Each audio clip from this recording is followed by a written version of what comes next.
Today, you will demystify the fortune cookie. Let's talk about that.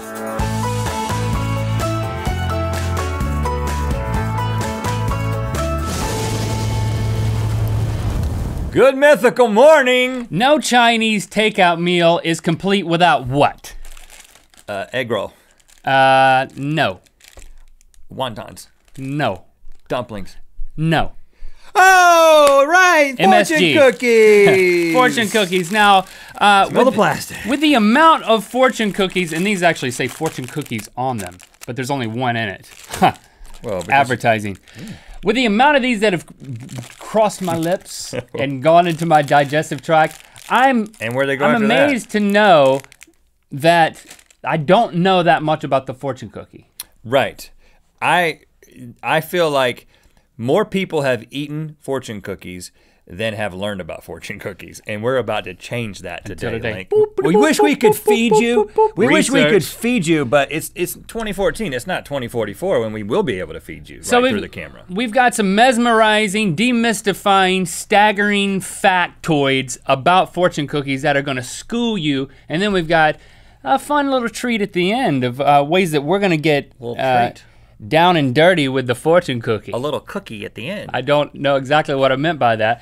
First thing is the staggering ubiquity of the fortune cookie itself. Would you believe that there are approximately 3 billion fortune cookies made each year? And this is around the world. That's almost half of all people in the world are represented by a fortune cookie every year. On an annual basis, that's 321 billion calories in fortune cookies produced on an annual basis. We've got a lot of them here, and just so you know, we are gonna be consuming these with every meal here in the studio for the next 3 years. And it makes more sense when you factor in this. Can you believe this? There are more Chinese restaurants in the United States of America than the number of McDonald's, Burger King, Wendy's, Domino's, and Pizza Hut restaurants combined. Believe it. Over 40,000. It's true.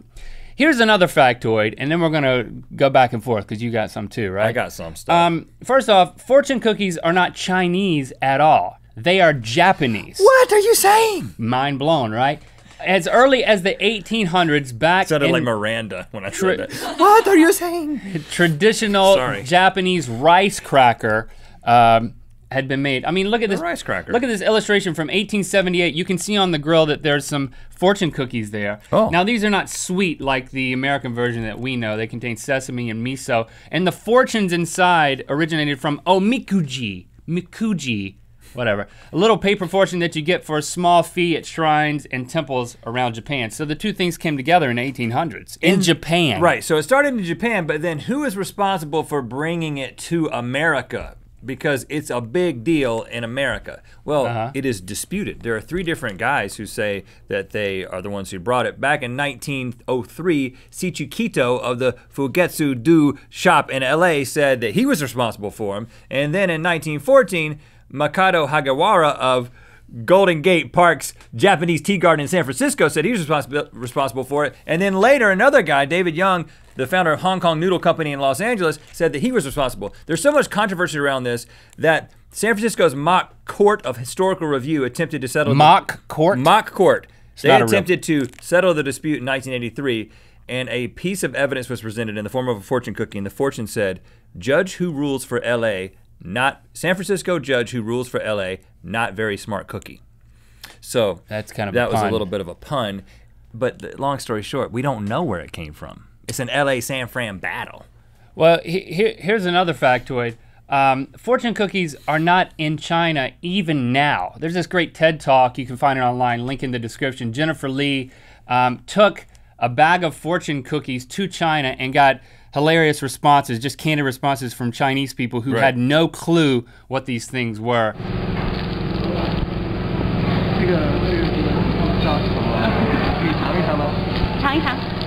So fortune cookies are very American, but why do we as Americans think that they're Chinese and not Japanese? No, really it comes down to war and marketing. Back when, with the bombing of Pearl Harbor, after that Japanese Americans were sent to internment camps. So even though they and Chinese restaurants in America were making fortune cookies, the Japanese, their businesses went bust, basically, so that left only Chinese restaurants who then took over the bulk. They basically began to own fortune cookies, and no one wanted anything, in America at the time, wanted anything to be associated with Japan. Right. So we associated fortune cookies with Chinese culture and Chinese restaurants, really. So and they saw it as a marketing opportunity. So we're wrong on both counts. Right. It's not even, it's actually Japanese, and we think it's Chinese, but it's just American, really. It's just an American thing for the most part. Okay, this is the really interesting part. Who writes the fortunes? Okay, you've read a million, hopefully you haven't applied them to your life, maybe you have, but who's responsible for them? Well, it's actually Confucius. You're gonna be really surprised about this because the vast majority are written by just a few people. First of all, the largest manufacturer of fortune cookies today is Wonton Food Incorporated. They make 4.5 million cookies a day. And they write all the fortunes for theirs, and that's like where most of the fortune cookies come from. Former vice president of Wonton Food, Donald Lau, spent a decade writing fortunes. This guy was writing all the fortunes for the company, which was like most of the fortune cookies that were going out there. That's power. I mean, when you've got a mouthpiece like that, who knew that the best way to communicate with millions of people was through a cookie? He's probably like one of the most published authors and he doesn't even realize it, or the most well-read. So he spent 10 years and then he stopped because of writer's block. I guess that can happen even when you're writing fortunes. But if they don't come from Wonton Food, they come from two other guys. Okay. These aren't teams, it's just two other dudes. Stephen Yang and Yansik Lee, who worked together as a team for a very long time writing fortunes, but now they don't speak to each other. They broke up? Because Yang went out and started his own company, Yang's Fortunes, and now he writes like, they produce 4 million fortunes a day. Like they print, all they do is print the fortunes. Did he team up with Yin?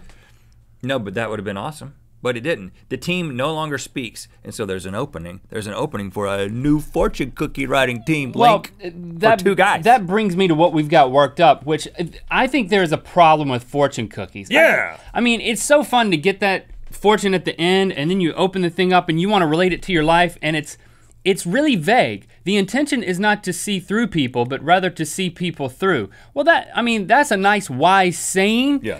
But okay, that's something to think about. Good timber does not grow with ease. The stronger the wind, the stronger the trees. How do I apply that in my life? What? I want a fortune. I don't work in lumber. From now on, your kindness will lead you to success. That's closer to a fortune. That's a prescription of action. But I say we need fortunes that are more bold. They're more distinct. They're more, put your print where your mouth is. And maybe they should be negative. Why do they always gotta be positive? So we've got some specific, maybe positive, maybe negative, fortunes that we're gonna take this whole thing over from Yang and Lee, and we're gonna start writing new fortunes, and here we're unveiling them right now. With our new company, Out the Yin Yang. No, we're not gonna call it that. Here's one. Look in the back left pocket of the jeans you were wearing 3 days ago. There's a $20 bill inside. See, I would be so excited at that point. Hopefully you have an extra pair of underwear with you. The chicken you just ate has salmonella. Very helpful. If you ate chicken, you'd be scared. Very specific. While walking casually down the street, you will trip and fall into the back of an avocado truck headed to the airport. The avocados are being exported to Hawaii. Bring sunblock. Scarlett Johansson is going to call you today at 4:32 p.m., so have your phone ready. What would you do if you got a fortune like that? I'd have my phone ready. You'd anticipate all day. Tomorrow, your wife will butt dial you on accident, but she'll talk to you anyway because she needs you to bring home some milk. Plus, she'll want to know what you said to Scarlett Johansson. Yeah. A black van full of, excuse me, I'm getting choked up about this. You're choking on a fortune cookie? Yeah. A black van full of clowns with machetes will attack you on your way to work. Sometimes they can't all be positive. But then when you get there, Scarlett Johansson's gonna call. Yeah, and that makes up for it. Okay. You will swim in a pool of ramen noodles wearing a golden Speedo.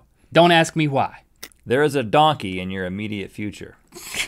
Rethink your decision to buy a pet alligator. Sell all your belongings and live in a log cabin. See, it's prescriptive sometimes. And very specific. He who walks is likely to end up at another location. That's a lot like maybe we should scratch that one. It's a little ambiguous. That shirt you're wearing doesn't look good with those shoes. Now that's specific. It's like, can the fortune see me? Wow. Have you ever ridden a llama? Me neither. Sometimes you have to stop everything you're doing and twerk it out. There is something in your teeth. No, other side. Okay, there, you got it. Man who takes advice from fortune cookie needs better source for advice.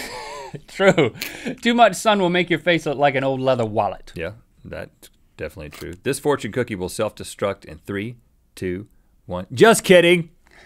Never play pin the tail on the donkey with an actual donkey. We're on a donkey kick. You didn't intend that to happen, and I wish it didn't happen. Don't try to eat soup with a fork. If you can read this, then you are not illiterate. Day at beach means sand in shorts. Sometimes it's gotta be a little broken English, I guess. Don't try and do a backflip. They're really hard to do and you might hurt yourself. When opportunity knocks, make sure the TV volume is down so you can hear it. You will think about elephants because I just mentioned elephants. Ooh.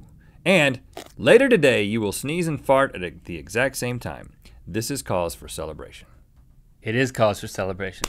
It's also cause for you liking and commenting underneath this video. What did you learn about fortune cookies that has changed your life? I'm fishing a little bit, but yeah, I'd like to know that your life has been changed by this episode. Fishing in a koi pond? You know what time it is. Hi, I'm Rosie from Rochester, New York, and it's time to spin the wheel of mythicality. What's been hiding under these fortune cookies? Oh, it's the good Mythical Morning mug. You know what, we got them here, but you can get one for yourself at RhettandLink.com/store. Go there and store it up. Support entertainment. Click through the Good Mythical Morning. We're gonna play a fun game with all these fortune cookies, piecing them together to determine our entire future and yours. Off-camera divas. Is that thing, are we done? Is that off? Oh gosh. It's done. Get these cookies. Fortune cookies out of here. Where are my green M&Ms? Where are my fortune cookies? They were just right here. I ordered a bunch of fortune cookies. Well, that's kind of, I mean, admittedly, you just threw them aside. They were right there. I mean, even that's a little. Oh, so you're not gonna use your diva voice. I see how it is. I think this is a lot more fun after you've had a big bowl of lo mein. Bowl of lo mein. Bowl of lo mein, please. I would like it in bowl of lo mein.